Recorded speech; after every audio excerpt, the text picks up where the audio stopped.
again, and we left off talking about how uh, stock prices get determined. Okay, and we went a little out of order on the outline. That's okay. One of the things we want to look at profits. All right, that profits will dictate the amount of money that you're bringing in and making at the end of the day are going to dictate whether or not your company is considered valuable, whether or not people are going to invest in it. And we also said world news about the company, various issues that might crop up would help dictate whether the value of a stock goes up or down. There could be things that are out of the company's control. Maybe, for example, there's certain metals that Apple and other computer companies use in their processors, things like tungsten. And what if that element or that metal is no longer available, or they can't get enough silicon? They have to come up with ways to do that, or the company can't produce as much as it did in the past, and that will affect the stock price. COVID affects stock prices because companies don't distribute or aren't able to distribute and manufacture their products.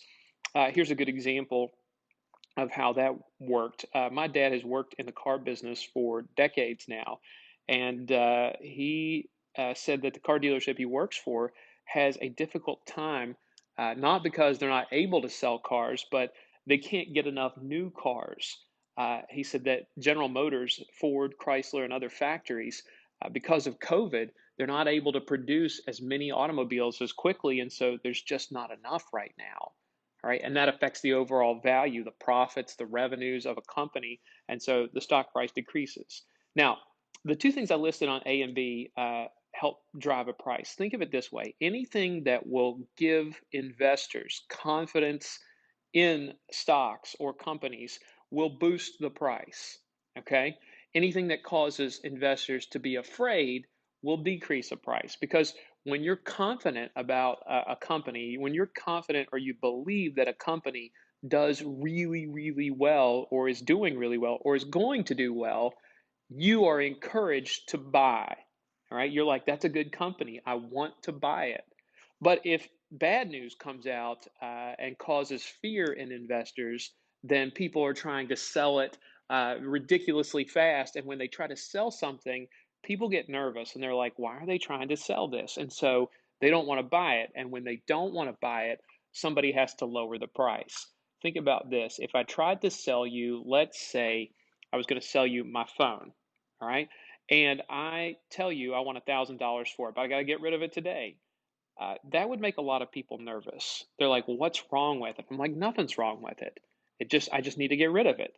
And people would not take it. So I'd have to lower the price. I'm like, okay, what about, instead of taking $1,000 for it, what about 800? And all of a sudden the price of that phone has dropped significantly. All right. So anything that causes investors, like the people who are buying stock, anybody that or anything that causes them to gain confidence in a company is going to boost the price of the stock because people want it. All right. And anything that causes fear in investors is going to cause a price to drop. All right.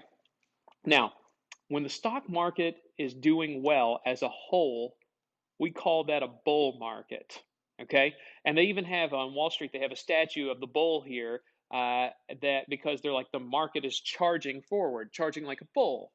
Okay, and we like bull markets. Bull markets, stock prices are going up, and you're creating more value.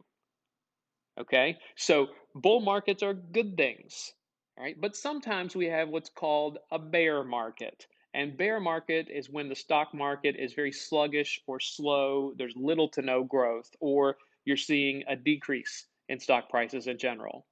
All right, so you get the bull market, which is good, and the bear market, not so good. People all the time are like, "Oh, where's the statue of the bear?" And I'm like, they don't make statues of bears because bear market is bad. All right. Now, how do we determine if the market is good or bad, or if it's going up or down?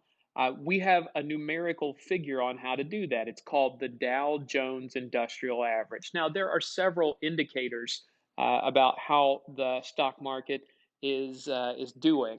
Okay, but the Dow Jones is considered the preeminent indicator about how the stocks are doing. So if you want to know how the market's doing, you look at the Dow Jones Industrial Average. And what it is it's a mathematical formula, and um, I'll show you just a second. I did not mean to move forward on my slideshow there, but um, the Dow Jones, they take 30 companies that are considered like the big companies, the ones that everybody shops at. They're innovative, they're long lasting. They try to mix up newer companies and older companies, and they plug in information into a numerical formula, and it gives a number as the output. All right. And so the Dow Jones, let me show you that now. Right? Like if you just go to Dow Jones Industrial Average, and Wikipedia actually has a great article on it, and it tells you right now, first of all, the Dow Jones, the number that it's at is over 30,000 right now, which is the highest it's ever been. Okay, so that's a good thing.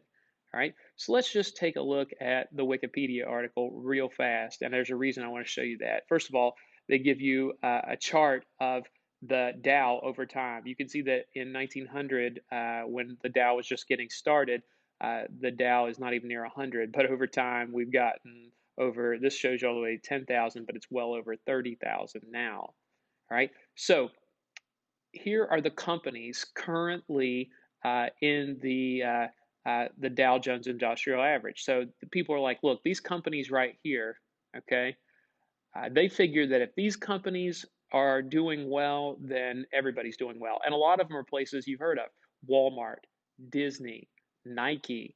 Procter and Gamble makes a lot of consumer goods. McDonald's, Merck is a pharmaceutical company. Same thing with Johnson and Johnson. They make a number of different things. IBM, Intel.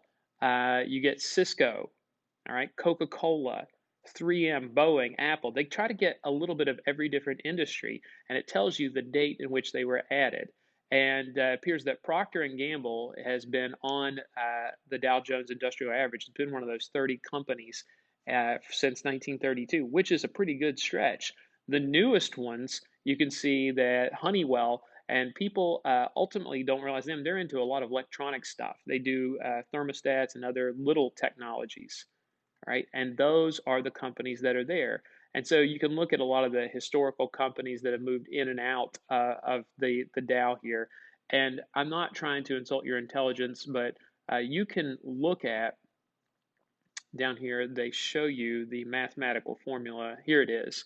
All right, the Dow Jones Industrial Average, where they've got P for prices. What they do is they take the price of every single one of those shares. Okay, one share of all of these individuals.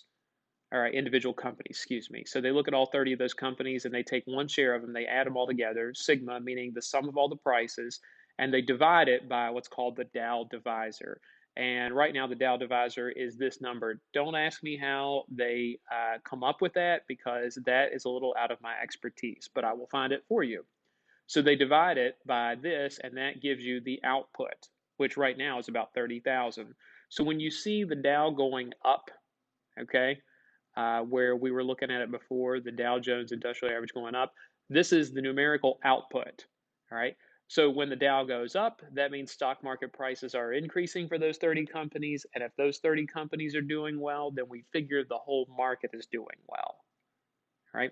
And remember, you can look up any of these particular companies on marketwatch.com. You're going to use marketwatch.com to look up a few companies today and get some stock information, but we'll get to that here in a second.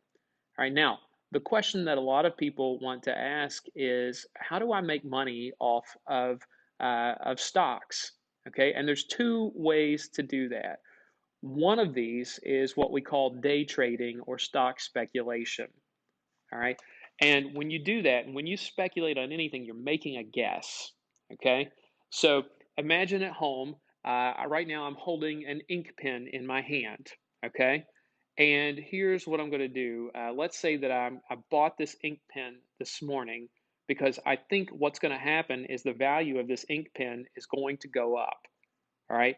And when I'm guessing, I'm speculating that ink pens are going to be super valuable by the end of the day. So I buy it for $1 at the beginning of the day. And my goal is to sell it before the day is out. Okay? This is what we call day trading. Some people buy ink pens, except they buy stocks. So imagine that the ink pen is stock in AT&T. and they buy it early in the day or even in the afternoon, and they plan on selling it as quickly as humanly possible to turn a profit. So if I buy the ink pen for $1, okay, and somebody offers me $5 for it, then ultimately I'm going to sell it just like that so I can make some money off of it. That's one way in which you can make money off the stock market. And you have to be really good. You have to figure out what the prices are going to do, or at least have an educated guess of what's going to happen. All right. Now, it's also a good way to lose money very quickly. If I buy an ink pen for $1 in the morning and I plan on selling it, and at the end of the day, the ink pen's only worth 70 cents, and I'm like, well, I can hold on to it and hope the value increases, right? Or I can just sell it for 70 cents and I'm at a loss at the end of the day. Okay. Those people who do that, and there are people who literally make a living off of day trading, they buy and sell stocks multiple times a day, and the hope is that they that the price of that stock will go up, and literally they'll turn right around and sell it. Right now, it's a risky way to make a living, but there are people who are very good at it. Okay, some people do that, not many. All right, and because it's a good way to lose money, a lot of people don't do it. Now, there's also something, and this is what most people who buy stocks, they invest in they're doing what's called a long-term investment. When they buy a stock, they buy it thinking that it's going to become more valuable in the long run. So when I buy, like if it's 1996 and I buy 1,000 shares of Yahoo or Google, my goal is to buy it because I think 5, 10, 15 years down the road, it's going to be way more valuable. All right. And that's the thing the other day in the video when we looked at long-term trends. Okay. Long-term trends is that you want to look what a stock does over time. Right. Because what a stock does day to day, prices go up and down, they fluctuate very quickly during the day, but you're looking at a trend over time. Right? Maybe Apple last year or most stocks had a really tough time during the COVID crisis, but they're going to come back up, right? They're going to survive. And that's especially true of big business. Look, Walmart and look, small businesses got hurt really bad during the COVID crisis and the lockdowns last year. But companies like Walmart, they're going to survive. All right. So you have to decide, what is this going to be worth in 5, 10, or 15 years?